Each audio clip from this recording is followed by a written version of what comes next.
दोस्तों, पिछले भाग में हमने आईजीबीटी के बारे में पूरी जानकारी समझी थी, लेकिन अब एक बहुत ज़रूरी सवाल है। अगर आईजीबीटी बिल्कुल सही है फिर भी इंडक्शन गर्म नहीं कर रही तो आखिर खराबी कहाँ होगी। यहीं पर काम आता है आईजीबीटी का ड्राइवर सर्किट, क्योंकि आईजीबीटी को सिर्फ बोर्ड पर लगा देने से वह काम नहीं करता। उसे सही समय पर नियंत्रण करने के लिए गेट पर ड्राइव सिग्नल चाहिए। आज हम इसी ड्राइवर सर्किट को बिल्कुल आसान भाषा में समझेंगे। ड्राइवर सर्किट क्या है, गेट का काम क्या है, कौन कौन से पार्ट्स इसमें लगे होते हैं, खराबी कैसे पहचाने और आईजीबीटी बार बार खराब होने पर इस सेक्शन को क्यों जरूर देखना चाहिए। इसलिए वीडियो के बीच में मत छोड़ना, क्योंकि आखिरी में मैं आपको खराबी खोजने का पूरा क्रम भी बताऊंगा। सबसे पहले समझते हैं कि आईजीबीटी ड्राइवर सर्किट होता क्या है। आईजीबीटी एक पावर स्विच की तरह काम करता है, लेकिन इसे अपने आप चालू और बंद नहीं किया जा सकता। इसके गेट पर नियंत्रित सिग्नल दिया जाता है। यही सिग्नल आईजीबीटी को सही समय पर चालू और बंद करने में मदद करता है। इंडक्शन में यह प्रक्रिया बहुत तेजी से होती है। इसी कारण आईजीबीटी कॉइल के साथ मिलकर उच्च आवृत्ति वाली ऊर्जा का निर्माण करता है और बर्तन गर्म करता है। सरल भाषा में पूरी प्रक्रिया को ऐसे समझें। पहले मुख्य नियंत्रण सर्किट, फिर ड्राइवर सर्किट, फिर गेट सिग्नल, फिर आईजीबीटी, फिर कॉइल सर्किट, फिर गर्म होता है। यानी ड्राइवर सर्किट और आईजीबीटी के बीच बहुत महत्वपूर्ण संबंध है। ध्यान रखें, अलग अलग इंडक्शन मॉडल में ड्राइवर सर्किट की बनावट अलग हो सकती है, इसलिए किसी एक बोर्ड के पार्ट नंबर या माप को सभी मॉडलों में लागू नहीं करना चाहिए। अब बात करते हैं आईजीबीटी के गेट की। आईजीबीटी के मुख्य रूप से 3 टर्मिनल होते हैं: गेट, कलेक्टर और एमीटर। इसमें गेट नियंत्रण के लिए होता है। जब ड्राइवर सर्किट गेट पर सही सिग्नल देता है तो आईजीबीटी अपनी स्विचिंग प्रक्रिया करता है, और जब ड्राइवर सिग्नल हटता है तो आईजीबीटी बंद हो जाता है। इसे आप ऐसे समझ सकते हैं जैसे घर का स्विच, लेकिन सामान्य स्विच को हम हाथ से दबाते हैं, जबकि आईजीबीटी को इलेक्ट्रॉनिक सिग्नल से नियंत्रण किया जाता है। इसलिए अगर गेट तक सही ड्राइव नहीं पहुंच रही तो नया और बिल्कुल सही आईजीबीटी लगाने के बाद भी इंडक्शन काम नहीं कर सकती। इसलिए जब भी आईजीबीटी बदलने के बाद भी समस्या बनी रहे तो केवल आईजीबीटी को दोष मत दीजिए, उसके गेट ड्राइव सेक्शन को जरूर जांचिए। अब देखते हैं कि ड्राइवर सेक्शन में किन चीज़ों को देखा जाता है। बोर्ड के डिजाइन के अनुसार पार्ट अलग हो सकते हैं, लेकिन सामान्य रूप से आपको यहाँ मिल सकते हैं। ड्राइवर आईसी का नियंत्रण चरण, यह आईजीबीटी के लिए आवश्यक नियंत्रण सिग्नल बनाने या उसे आगे पहुंचाने में भूमिका निभाता है। गेट रजिस्टर,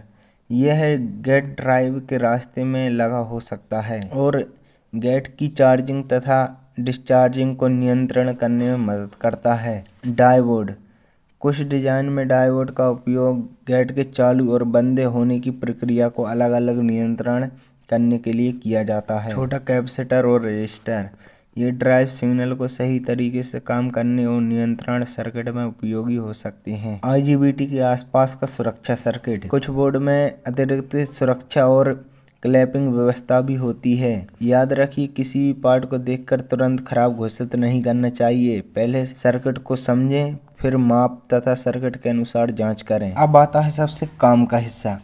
अगर आईजीबीटी सही है लेकिन ड्राइवर सेक्शन में समस्या है तो इंडक्शन में अलग अलग लक्षण दिखाई दे सकते हैं, जैसे इंडक्शन चालू होकर भी गर्म ना करे, आईजीबीटी बदलने के बाद भी वही समस्या रहे, आईजीबीटी बार बार खराब हो, मशीन त्रुटि संकेत दे, कॉइल को सही तरीके से नियंत्रण न किया जा सके। लेकिन यहाँ एक बहुत ज़रूरी बात है, इनमें से कोई एक लक्षण देखकर सीधे ड्राइवर सर्किट को खराब नहीं मानना चाहिए, क्योंकि ऐसी समस्या पावर सप्लाई, कॉइल, सेंसर, नियंत्रण सर्किट या दूसरे पावर पार्ट्स की वजह से भी आ सकती है। इसलिए हमें जांच हमेशा क्रम से करनी चाहिए। अब मैं आपको एक आसान जांच क्रम बताता हूँ। सबसे पहले इंडक्शन को सुरक्षित स्थिति में रखकर बोर्ड की दृश्य जांच करें। जले हुए पार्ट्स, टूटे हुए रजिस्टर, खराब सोल्डरिंग या गर्मी के निशान देखें। आईजीबीटी की जांच करें। अगर आईजीबीटी शॉर्ट है तो केवल उसे बदलकर तुरंत मशीन चालू ना करें। आईजीबीटी के गेट से जुड़े रजिस्टर, डायोड और आसपास के पार्ट को जांचें। ड्राइव आईसी या नियंत्रण चरण की सप्लाई और उसके आसपास के सर्किट को बोर्ड के सर्किट के अनुसार जांचें। जरूरत पड़ने पर उचित माप उपकरण से गेट ड्राइवर सिग्नल की जांच की जा सकती है। यहाँ बिना सर्किट डायग्राम और सही उपकरण के अनुमान लगाकर माप नहीं करना चाहिए। दोस्तों, अब वह बात जो बहुत सारे टेक्नीशियन मिस कर देते हैं। अगर IGBT बार बार खराब हो रहा है तो सिर्फ नया IGBT लगाने से समस्या खत्म नहीं होगी। इसके पीछे कई कारण हो सकते हैं। ड्राइवर सर्किट में खराबी, गेट रजिस्टर या संबंधित पार्ट में समस्या, पावर सप्लाई में असामान्यता, कॉइल रेजोनेंट सेक्शन में खराबी, खराब कूलिंग, अत्यधिक तापमान, बोर्ड में खराबी, सोल्डरिंग, किसी दूसरे पावर पार्ट का दोष। इसलिए IGBT बदलने से पहले और बदलने के बाद आसपास के सर्किट की जांच करना बहुत ज़रूरी है। तो दोस्तों, आज की इस वीडियो में एक बात बिल्कुल साफ है, इंडक्शन की खराबी में IGBT को अकेले देखकर फैसला नहीं करना चाहिए। IGBT के साथ उसका ड्राइवर सर्किट से जुड़े पार्ट्स, पावर सप्लाई और कॉइल से संबंधित सर्किट को भी समझना जरूरी है। अगर IGBT सही है लेकिन उसे सही ड्राइंग नहीं मिल रही तो वह अपना काम सही तरीके से नहीं कर पाएगी। और दोस्तों, अब तक हमने IGBT और उसके ड्राइवर सर्किट को समझ लिया है, लेकिन अभी इंडक्शन का एक और बहुत महत्वपूर्ण हिस्सा बाकी है जिसके बिना IGBT की पूरी मेहनत बेकार हो सकती है।